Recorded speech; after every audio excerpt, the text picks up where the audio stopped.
Patriark Zongtian menyaksikan bibir Qin Yichen bergerak, tetapi dia tidak mendengar suara. Matanya sedikit kosong sejenak, dan dia menatap mulut Qin Yichen. Ketika dia memahami bibir Qin Yichen, dia tiba-tiba disambar petir. Apakah dia mengetahuinya? Jelas tidak ada catatan tentang hilangnya Patriark sebelumnya di Paviliun Kozanjing. Bagaimana dia tahu bahwa orang yang merebut kekuasaan bersamanya adalah Patriark sebelumnya? Orang yang menghilang tanpa jejak jelas bukan sesuatu yang bisa mereka lawan. Sudut mulut Qin Yichen terangkat, dengan sedikit percaya diri. Tidak peduli bagaimana Patriark Zongtian bisa menebak, dia meninggalkan Paviliun Kitab Suci Tibet. Setelah meninggalkan Paviliun Kitab Suci Tibet, Qin Yichen berjalan menuju rumah Zongtian, tidak lupa mengobrol dengan beberapa antek Patriark Zongtian di sepanjang jalan. Sampai Qin Yichen meninggalkan rumah Zongtian dan datang ke gunung yang tenang. Qin Yichen berbicara sekarang. Keluarlah, tidak ada gunanya mengikutiku begitu lama. Patriark Zongtian muncul di depan Qin Yichen, ekspresinya sangat serius. Apakah kamu tahu segalanya? Dalam kalimat sederhana, Qin Yichen ditekan erat dengan tekanan yang membuat orang tidak bisa bernapas. Tapi Qin Yichen hanya tersenyum, dan tidak melakukan tindakan lain. Apa yang Anda ketahui mungkin adalah apa yang Anda ingin orang-orang ketahui, dan beberapa di antaranya dapat ditebak. Patriark Zongtian menghela nafas lega di dalam hatinya. Karena itu tebakan. Itu tidak masalah. Selama itu bukan bukti dari apa yang dia lakukan saat itu tidak masalah. Qin Yichen juga tersenyum sedikit. Patriark Zongtian, saya tidak tertarik dengan urusan Anda.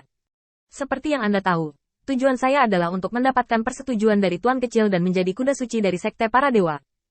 Jadi, aku tidak ingin berpartisipasi dalam perjuanganmu. Patriark Zongtian mencibir dan mengangkat kepalanya sedikit, dalam posisi melihat Qin Yichen lewat. Kenapa? Menurutmu aku tidak tahu tentang kerjasamamu dengan mereka? Qin Yichen menggelengkan kepalanya dengan tegas. Tidak, bekerja dengan mereka hanya sementara. Apakah menurut Anda lebih hemat biaya untuk bekerja dengan sekelompok orang yang bahkan tidak berani menunjukkan wajah mereka, atau untuk setia kepada Tuan? Patriark Zongtian berkata tanpa berpikir. Tentu saja itu melayani Tuan Kecil. Bahkan tidak memikirkannya untuk mengetahui jawabannya. Di Sekte Pembunuh Dewa, melayani Tuan Kecil adalah kemuliaan tertinggi. Terlebih lagi, Tuan Kecil hari ini akan menjadi pemimpin Sekte Pembunuh Dewa. Selama dia tumbuh dengan aman, ini hampir tak terelakkan. Untuk semua orang di gua, pembunuhan para dewa adalah segalanya, dan Tuan Kecil adalah dewa. Kesetiaan kepada Tuan Kecil ketika dia lemah pasti akan mendapatkan manfaat yang tak terhitung jumlahnya di masa depan. Semua orang tahu bagaimana memilih.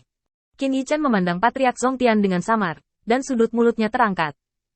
Karena kamu tahu bahwa aku melayani Tuan Kecil, mengapa kamu menyelidiki urusan keluarga Zongtianmu? Jadi saya katakan, pola Anda tidak cukup. Selama saya bisa melayani Tuan Kecil, keluarga Zongtian hanyalah salah satu dari banyak keluarga. Saya tahu bahwa Anda telah melakukan kesalahan, yang berarti bahwa selama Anda adalah Patriark Zongtian, keluarga Zongtian bagi saya, itu adalah terpercaya. Sekarang kamu sebenarnya tidak ingin setia padaku sehingga aku bisa mendapat untung untuk keluarga Zongtian di masa depan. Sebaliknya, kamu ingin mencoba membunuhku. Situasimu sebagai kepala rumah benar-benar terlalu kecil. Saat dia berkata, Qin Yichen mengulurkan tangannya dan mengangguk di dada Patriark Zongtian, dan tertawa kecil. Kenapa? Kamu masih ingin membunuhku? Wajah Patriark Zongtian berubah untuk sementara waktu.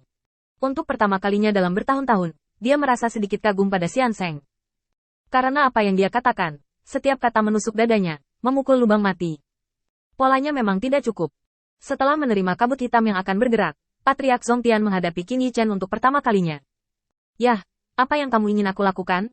Dengan kekuatanmu saat ini, aku belum perlu terlalu peduli padamu. Jika kamu ingin menjadi paladin dari Little Lord of Killing Gods, kamu setidaknya harus menjadi utusan tingkat ketiga. Kamu hanya urutan pertama sekarang. Qin Yichen tersenyum tiba-tiba, sangat senang.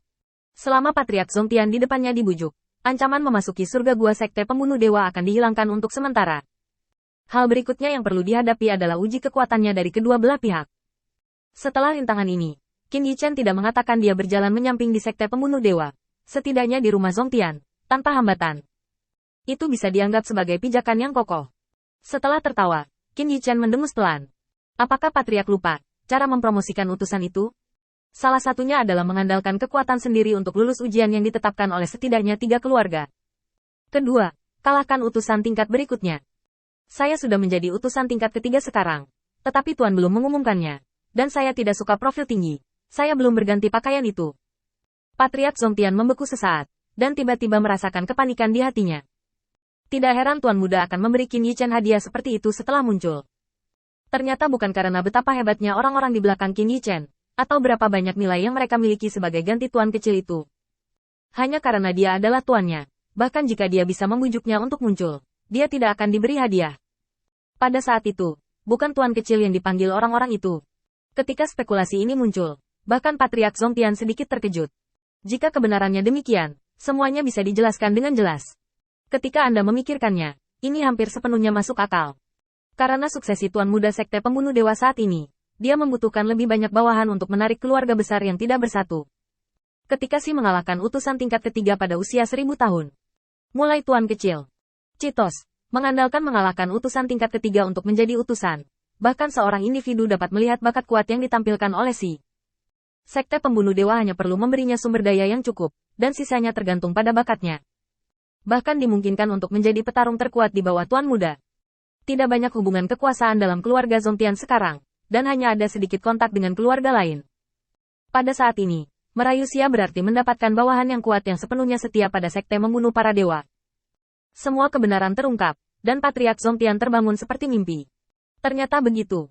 Qin Yichen tersenyum sedikit dan menatap Patriark Zongtian. Sebenarnya, ada satu hal lagi yang bisa kukatakan padamu, yaitu, aku pernah berhubungan dengan orang-orang itu sebelumnya. Tetapi metode mereka agak istimewa, dan yang aku ingat hanyalah hal-hal yang tidak penting.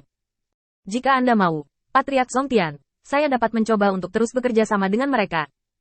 Tentu saja, prasyaratnya adalah bahwa masalah ini hanya dapat diketahui oleh Anda dan saya. Bagaimanapun, bahkan jika aku menjadi penunggang suci yang ditunjuk untuk tuan kecil, aku masih membutuhkan dukungan rahasia dari setidaknya satu keluarga. Setelah berbicara, Qin Yichen berbalik dan melihat rumah Zongtian di kejauhan, dengan tangan di punggung dan sudut mulutnya terangkat. Rasanya begitu baik bahwa semuanya terkendali. Patriark Zongtian memandang Qin Yichen, ekspresinya berubah. Dari alis berkerut, kontemplasi alis rendah, hingga mengangkat kepala penuh harapan, akhirnya berubah menjadi sentuhan ketegasan. Si, situasimu memang sangat besar. Aku malu-malu, mengajar hari ini.